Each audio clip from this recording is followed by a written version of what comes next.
आमच्या पोरांना निर्णयक्षम तर बनवाच, पण पटकन कृतिशील कृती करणारे त्यांना बनवा. महत्वाची गरज ती असते. नाहीतर यश कसं मिळवावं यासाठी अपार नियोजन करणारे मी असंख्य माणसं बघितली. म्हणजे काही काही मुलांच्या घरी मी गेलो, त्यांची अभ्यासाची खोली बघितली तर त्यांच्या भिंतीवरच भलं मोठं वेळापत्रक टांगलेलं असतं. वडील कौतुकाने सांगतात आमच्या मुलाचं वेळापत्रक आहे. वेळापत्रकच करून ठेवलंय. मग मी त्याचं वेळापत्रक वाचतो.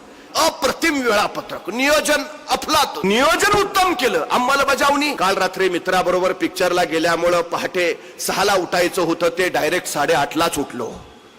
मग आवरण्यासाठी अर्धा तास घेतला. मग 9 वाजले.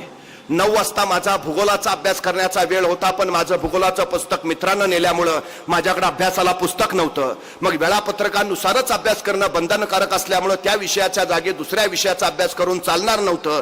मग मी 1 तासभर खेळायला बाहेर गेलो. 10 वाजता परत आलो. मग शाळेला आवरून शाळेत गेलो. संध्याकाळी मित्रांबरोबर क्रिकेटचा डाव प्रचंड रंगला.